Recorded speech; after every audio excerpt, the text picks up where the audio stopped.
की मीटिंग में मुख्यतया क्या तय हुआ? देखिए, मैं देख रहा हूँ मीडिया के एक वर्ग में सूत्र भी नहीं लिख रहे हैं, अपनी मर्जी से लिख रहे हैं। दो तीन चीजें हुई जो बहुत महत्वपूर्ण है। लगभग कमोबेश सबों ने माना कि 3 हफ्ते के अंदर, 3 हफ्ते ये 24 दिन कर लीजिए, 25 दिन कर लीजिए, सीट शेयरिंग, मास कॉन्टैक्ट प्रोग्राम पर बात हो और ये सारी चीजें तय होगी कि मीटिंग यहाँ करना हो, वहां करना है, यहाँ करना है, वहां करना है। बाकी डिटेल आपको कहाँ एक्चुअली हो गई पहली और कहाँ दूसरी, वो सब तय हो जाएगी। ये तय किया गया कि हम लोगों को 101 मैक्सिमम इंश्योर करना है। ये बहुत महत्वपूर्ण चीज है, 101।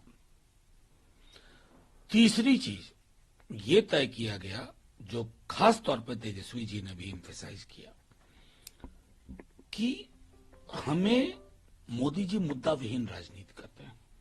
हमें 5 वैसे मुद्दे देने हैं जो इन्होंने इम्फेटिकली उन्होंने कहा, जो लोगों को लगे कि ये मेरे मुद्दे हैं। चाहे रोजगार का मुद्दा हो, पेंशन का मुद्दा हो, रोजमर्रा की जिंदगी का मुद्दा हो, बच्चों के भविष्य का मुद्दा हो, बेहतर स्वास्थ्य का मुद्दा हो, इस तरह के मुद्दों का चयन कर। ये मैं समझता हूं उपलब्धि इस मीटिंग की रही कि मुद्दों पर बातचीत हो, मास कॉन्टैक्ट प्रोग्राम हो, seat sharing within 3 weeks at a state level should be ensured. ये तय कर लेना चाहिए। मैं समझता हूं उसके बाद जो कुछ आप मीडिया में देख रहे हैं, मैं माफी के साथ कहता हूं, मेरा मन करता है उनके पांव पकड़ लूं। भूत आता है क्या? प्रेत आके आपको कुछ बताता है कि नीतीश जी नाराज हो गए, लालू जी नाराज हो गए? कोई नाराज नहीं हुआ। नीतीश जी प्रणेता हैं, शुरुआत उन्होंने ही की थी, और लालू जी एक अभिभावक की भूमिका में आज भी उन्होंने निर्देश दिया कि देखो वक्त थोड़ा ज्यादा बीत गया, अब सब कुछ टाइम बाउंड पीरियोडिकली ये तय करना होगा। दूसरा सर यह है कि जो रेजुलेशन आया उसमें सीधे वीवीपैट की बात करूंगा, इलेक्शन कमीशन तक जाने की बात है, इस पर सर्वसम्मति मीटिंग में बैठी सभी पार्टियों की थी। देखिए, रेजोल्यूशन क्या होता है, एक होता है मेजर नैरेटिव जो 24 के चुनाव को लेकर के, जो मैंने आपको अभी बताया। दूसरा था कभी सांसदों का निलंबन हुआ है, तकरीबन 150 सांसद। राज्यसभा में तो सुना है कि आज कई सांसद चाहते कि निलंबित कर दिए जाए, वो नहीं किए गए। पता नहीं सरकार क्या सोच रही थी कि इतना काफी हो गया, अब ज्यादा थुथू होगी। दूसरा था ईवीएम को लेकर के सर्वसम्मति थी कि हम इलेक्शन कमीशन को जाके कहेंगे 100% VVPAT counting. VVPAT counting 100% secure करने में, इंश्योर करने में कोई दिक्कत नहीं है। क्यों? मतलब इलेक्शन कमीशन को या सरकार को इससे परेशानी क्यों होनी चाहिए? और अगर 100% वीवीपैट, जो कि एक बार वोटर देख करके एक अलग बॉक्स में डाल दे जो वही हो, मैं समझता हूं कि जो भी मन में शंकाएं हैं लोगों की, वो खत्म हो जाएंगी। क्या मैं ये मान सकता हूं इस मीटिंग की सबसे बड़ी उपलब्धि ये है, चूंकि ईवीएम को लेकर इंडिया अलायंस के पार्टी लीडर का ही अलग अलग बयान होता था, इस बार ये सर्वसम्मति सहमति से बनी कि वीवीपैट 100% अनिवार्य हो, हर मतदाता को वीवीपैट मिले, इसको लेकर आप लोग जाएंगे। सबसे बड़ी उपलब्धि अगर कहना चाहेंगे आप, हालांकि मैं नहीं मानता हूं कि इतनी बड़ी मीटिंग में जहां इतने दलों के बड़े बड़े नेता हों, सबसे बड़ी उपलब्धि का कोई आकलन किया जाए। सबसे बड़ी उपलब्धि थी ये तय करना कि हम 101 मैक्सिमाइज करेंगे, नंबर 1। नंबर 2, हम मुद्दों को से मोदी जी को घेरेंगे। मोदी जी के पास मुद्दे नहीं है, वो मंदिर मस्जिद के साइज पे देश के चुनाव नहीं होने चाहिए।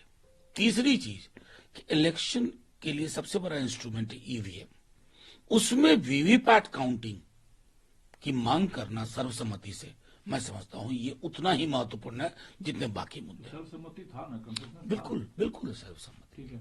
अब सर सवाल ये उठता है कि ममता साहब उस प्रस्ताव का समर्थन किए कि मल्लिकार्जुन खड़गे साहब कन्वीनर भी हो और पीएम के चेहरे के तौर पर भी इंडिया अलायंस की तरफ से रहे। इन दोनों पार्टी के अलावे और किन नेताओं और पार्टियों की सहमति? देखिए, आपको इससे पहले ये जानना जरूरी है, ममता जी ने कहा केजरीवाल साहब ने सपोर्ट किया, लेकिन खड़गे साहब ने क्या कहा, वो अगर आप सुनेंगे ना रोंगटे खड़े हो जाएंगे। डिनाई किया? नहीं, ऐसे डिनाई नहीं किया।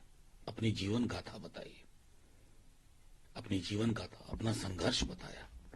वो लोगों की तरह रोते नहीं है कि मैं चाय बेचता था, जिसका कोई गवाह नहीं है, लेकिन उनकी जिंदगी के गवाह बहुत लोग हैं। उन्होंने कहा सुनो, पहले हम चुनाव जीत लें, फिर हम प्रधानमंत्री का फैसला करेंगे और अपनी पूरी जीवन गाथा सामने रखें, जो हम में से कई लोग वाकिफ थे।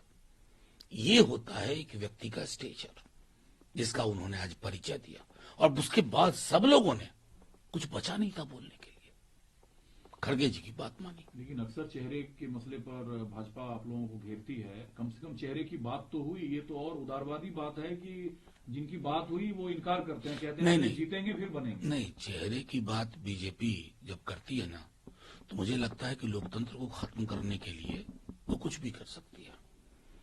हमारी कॉन्स्टिट्यूशन की किताब में कहीं भी हमारा ये व्यक्ति केंद्रित नहीं है। आप पढ़िए प्रधानमंत्री के चयन का, ये हमने क्या कर दिया है। प्रधानमंत्री जी को साबुन की टिकिया बना दिया है, शैम्पू प्रधानमंत्री के पद को शैम्पू का सैशे बना दिया है, या कोई फल का टुकड़ा बना दिया है। सामूहिकता रहे तो देश में वो परिस्थितियां नहीं होंगी जो अभी हम देख रहे हैं। 150 सांसद निलंबित हैं, 16 मिनट 10 मिनट में बिल पास हो रहे हैं। ये लोकतंत्र पे ज्ञान दे रहे हैं। इनको शर्म आनी चाहिए, डूब मरना चाहिए। राजनीति के इस यथार्थ से आप इनकार नहीं कर, जो आप लोग धार्मिक ध्रुवीकरण की बात करते हैं मतदाताओं के बीच, राम मंदिर का मुद्दा है।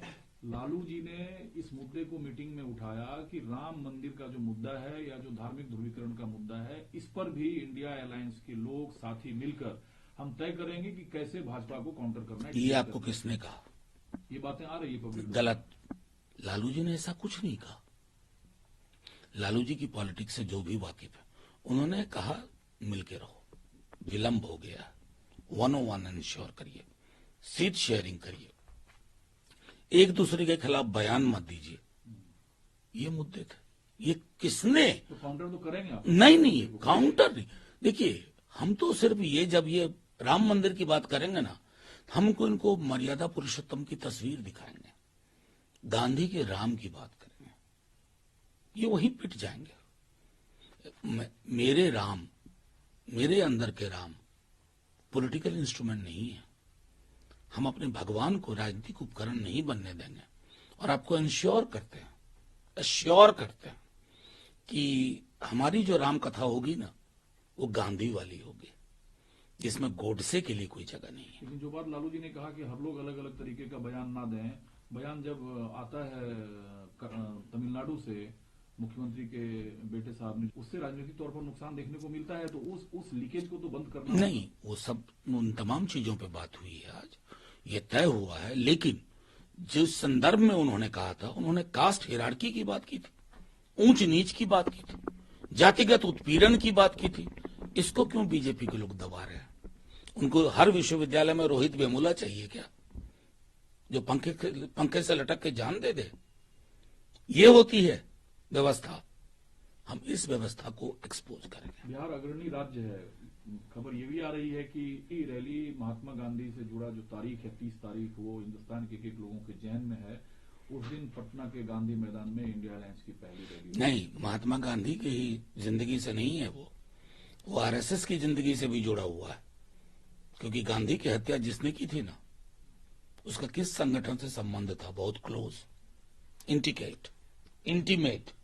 रैली करेंगे? नहीं, रैली करेंगे। ये भी कहेंगे कि गांधी के हत्यारे आज देखिए सत्ता शिखर पे कहां तक पहुंच गए। गोडसे को देशभक्त बताने वाला भोपाल की सांसद है। ये सब बातें होंगी। तो रैली होगी 30 को पटना में। बिहार काफी चर्चा चल रही है। मैं समझता हूं 2-1 दिन में क्लैरिटी हो जाएगी। अच्छा, एक चीज और है कि ऑलमोस्ट अब इस तरह सीधे आप लोग अब चुनाव में उतरेंगे। सीट शेयरिंग को लेकर बहुत अच्छी डेवलपमेंट हुई है। इस तरह की मीटिंग नहीं होगी। कोऑर्डिनेशन जो कमेटी कांग्रेस ने बनाई है, जो अलग अलग और रीजनल पार्टियों की कमेटी होगी, आपस में बातचीत कर स्टेट लेवल से सीट शेयरिंग फार्मूले पर बात करके जल्दी आप लोग सॉर्ट आउट करेंगे। आपकी दोनों बातों में से एक बात सही है, जो कह रहे हैं कि सीट शेयरिंग स्टेट लेवल, लेकिन हम मिलेंगे नहीं, ये किसने कहा? ये तो मैं पूछ रहा हूं। नहीं, मिलेंगे भी और सीट शेयरिंग के लिए भी बातें होंगी। जल्दी हो जाएगी सब कुछ। अब तो फास्ट ट्रैक पे है सब चीजें। एक सवाल सर और है। एक प्रमुख पार्टी के बसपा आती है इसमें, तो मैं आउट हूं, वो अखिलेश यादव थे। उन्होंने अपनी बात रखी। प्रेम गोपाल जी ने कहा था, उन्होंने अपनी बात रखी। अब ये सारी चीजें कमेटी के अंदर हैं, नेताओं के बीच में है कि लोगों के इंक्लिनेशन देखें, पॉलिटिकल पार्टीज का इंक्लिनेशन देखें, फिर उस पर फैसला करें। तो उनकी बात सुनी और बिल्कुल समझी सुनी, जाएगी, बसपा को बिल्कुल लेना है सुनी गई, समझी गई, और उस पर बाकायदा खड़गे साहब ने कहा कि रूमर पर हम लोगों को तवज्जो नहीं देना चाहिए। एक सवाल सर और है, चूंकि जो बंगाल को लेकर आता है, बीएमसी के साथ होगी या लेफ्ट के साथ होगी, वहां सभी दल मौजूद थे। बंगाल में कैसे होगा ये कोलैबोरेशन? सब हो जाएगा, आप देखते रहिए ना। ये जो स्टेट्स जहां आपको प्रॉब्लम लग रहा है ना, उसी को रिजॉल्व करने के लिए ना इस तरह की मीटिंग होती है, बेहतर होगा।